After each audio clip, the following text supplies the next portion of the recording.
Today I will speak about my favorite progressive rock band of all the ages, and I'm speaking about Pink Floyd from England. First of all, I have to say that Pink Floyd started as a psychedelic rock band, space psychedelic rock band, and afterwards became even more progressive rock, prog rock.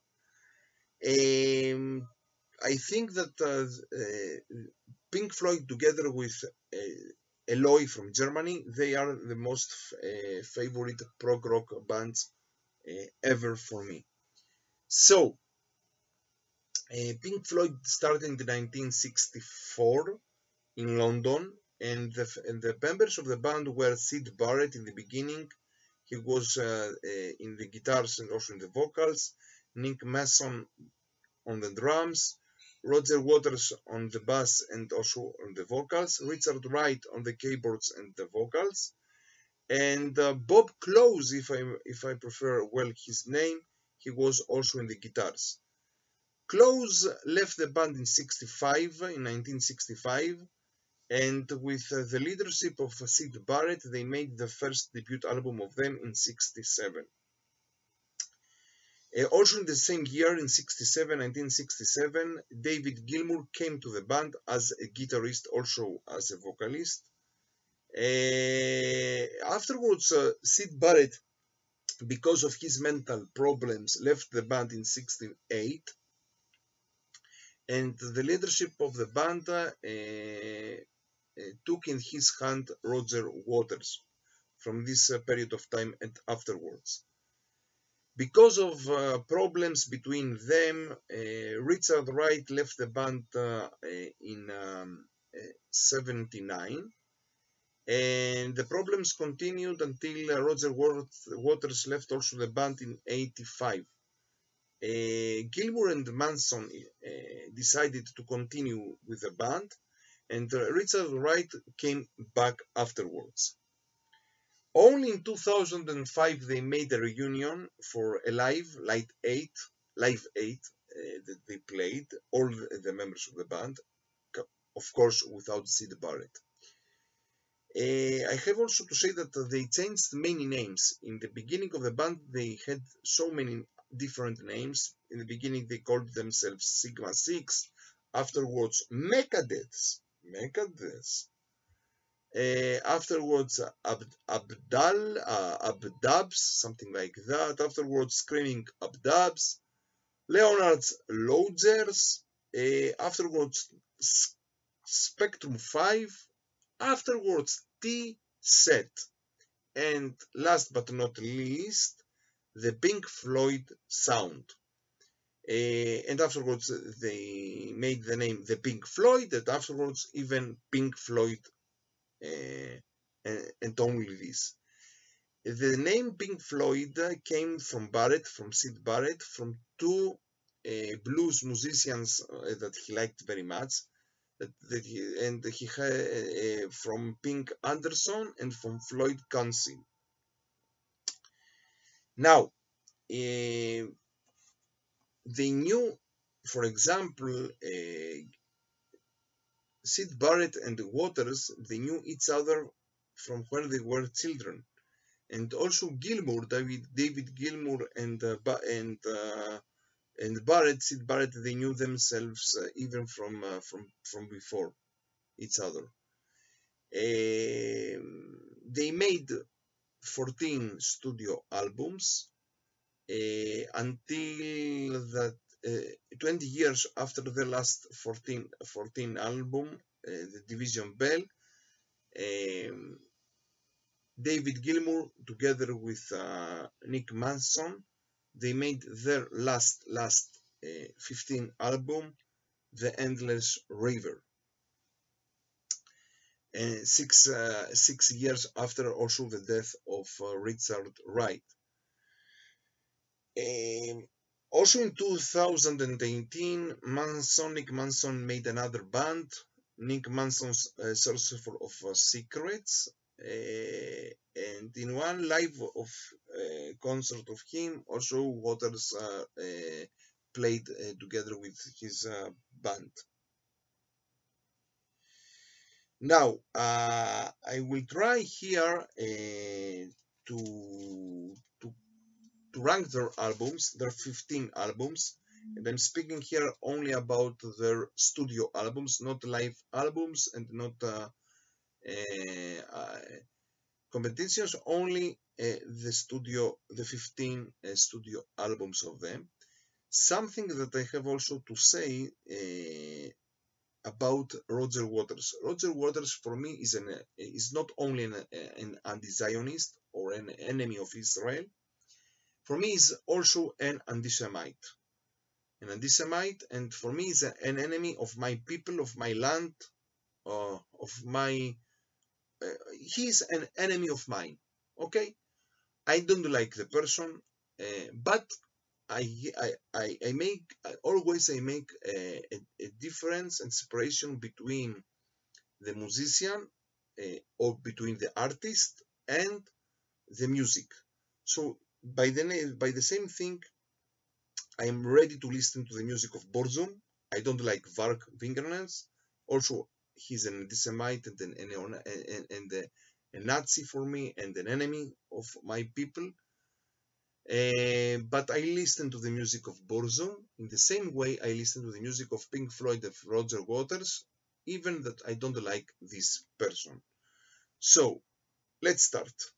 And maybe here there will be some people that have different opinions, of course, about the ranking of the albums. I have to say that Pink Floyd also they influenced metal bands. For example, some two examples: Tiamat and their album Wild Honey. That here we can find very strong Pink Floyd influences in their music, and also another Finnish band from Finland of psychedelic black metal, Oranzi Pazuzu. This is their first album of them. Also, they have many Pink Floyd elements in their music. Okay, let's start. In the 15th place, for me, will come in the last place their 12th album of 83, The Final Cut. The Final Cut, especially, it was to be an album, a solo album of Roger Waters. But it came out as Pink Floyd. This is the last album with Roger Waters. This is an album of the period that was a fight between the members of the band. It's a little bit more melancholic. It came after the war, but it's a little bit more melancholic. The whole concept of the album is anti-imperialist, anti-war, especially in the period of the war between England and Argentina, of the Falklands or Malvinas Islands. Not like the album For Victory of Bolt Thrower, that they were even more pro-patriotic, let's say, for England. Oh, okay. But the album is melancholic. The only song that I like from here is Not Now Zone. That is a very strong rock album, a song of this album. Now, in the 14th place, their fifth album of 1970, and I'm speaking about Atom Heart Mother. This album is one of the most psychedelic albums of them, of the psychedelic period. Very psychedelic. Also, the last song, the fifth song here, Alan's Psychedelic Breakfast, is something out of this world. Okay, but the people that like also this album. In the 13th place, another psychedelic album of them, their fourth album of 69, Huma Guma. Here, this album is separated in two different sides. The one side, they have live performances of songs of the previous two albums of them, especially of their second album, and some new also studio songs. very psychedelic. I prefer the live performances more than the new songs of this album, but the cover art is very, very good. In the next place, in the 12th place, their third album of 1969, More. Pink Floyd, they made two soundtracks albums, and this is the first soundtrack. It was a soundtrack about also a psychedelic film by the name More. The film is totally lost, totally out of the blue and out of mind. But the songs here are very good for me. This is one of my favorite psychedelic albums of Floyd. In the 11th place, their really last album of them, their 15th album of 2014, The Endless River. Most of the songs here, they are from the seasons of the Division Bell. Also, in some songs, we can listen Richard Wright.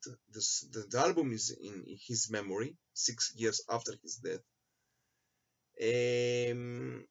This is a very, very, let's say, all the songs, they don't have lyrics except of the last song, Louder Than Words, they have lyrics.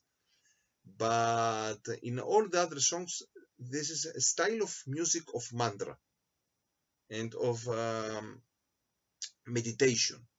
I like it, but you cannot put it together with the most famous albums of them.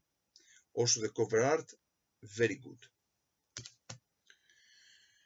Now, in the 10th place, their first debut album, The Piper at the Gates of Dawn, came out in '67.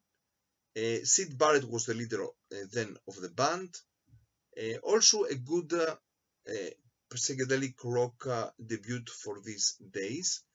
And if we can say that they have three periods. Also, first of all, the psychedelic period, afterwards the progressive rock period. But inside these periods, we can find another three periods. We have the first period of this first album, that Syd Barrett was the leader. Afterwards, we have from the third album and afterwards, we have the second period of the leadership of Roger Waters from 78 until 85. And afterwards, we have the leadership of David Gilmour from 85 until 94. In the 9th place, the second soundtrack album of them, Obscured by Clouds. Also, this is the 5th album of them, came out in 72. Also a soundtrack of a French film by the name La Vallée. Also, the film is a little bit okay, not something, but the songs here are good, and I like it. The cover art is awful, but I like the music. In the 8th place, their first album after the Roger Waters left, their 13th album of 87, A Momentary Lapse of Reason. And yes, I like this album. Many people, they say, this is not exactly the Pink Floyd that we know. Okay, but I like the album, and I like the style of the playing of the guitar of David Gilmour, so I like the album. In the 7th place, one of the albums that they are between the psychedelic period and the more progressive rock period, their 6th album of 71, Medley, if I prefer it well, also with 5 songs here, but I like the album. Also, many people like this album. In the 6th place, one of the best albums of them, in my personal point of view, the 14th album of 1994, The Division Bell. The Division Bell, for many years, this was the last album of Pink Floyd. The cover art great. Here we have great songs. For example, Take It Back is a great song. And really, I like very much this album. Now, in the 5th place, and maybe many people will disagree with me, I will put their 8th album of 1973, The Dark Side of the Moon. And I know because many people prefer this album in the 1st place. But for me, I don't know. I'm not so I don't have a big connection with this album. With this album, I like very much the song "Money," that is a little bit more blues, but with a so special cover art. And I know many people prefer it as the best prog rock album of all the ages. For me, it comes only in this place. And also in the 4th place, another masterpiece of them. Many people also prefer it as the 1st or 2nd album of them. Their 11th double album of them of 79, The Wall. The Wall. And here we have also the most famous Pink Floyd song in all the world, by the name, as we know it, Another Brick on the Wall.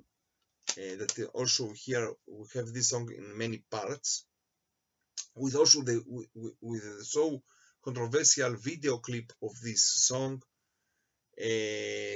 But really, here we have one of the best works of Roger Waters. Now, in the 3rd place,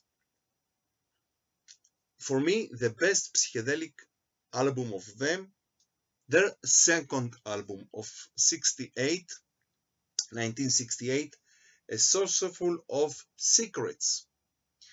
And in this album, they had also Syd Barrett until this album, and also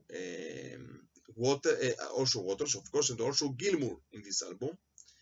And here, for me, comes the most beloved song of Pink Floyd ever, and the most beloved Roger Waters song ever, by the name Set the Controls for the Heart of the Sun. And this is the only song of Pink Floyd that the 5 members, they played in this song together. Also Syd Barrett and also David Gilmour. Now, in the 2nd place, another great album of them that I like so much, their 9th album of them of 75, Wish You Were Here. All the 5 songs of the album, they are great. Sign on Your Crazy Diamond Part 1, Welcome to the Machine, Have a Cigar, Wish You Were Here, and of course, Sign on Your Crazy Diamond Part 2, with a very good cover art. I like this album so much, but if you, as you understand, in the first place, for me, always the most beloved Pink Floyd album and the most prog rock beloved album, Animals of Pink Floyd. Also the 5 songs here, they are great. Pigs on the Wing Part 1, Dogs, Pigs, 3 different ones, Sheep and Pigs on the Wing Part 2. Great album with a great cover art. For me, this is the masterpiece of Pink Floyd. So, from Israel and from Jerusalem, stay metal and stay heavy.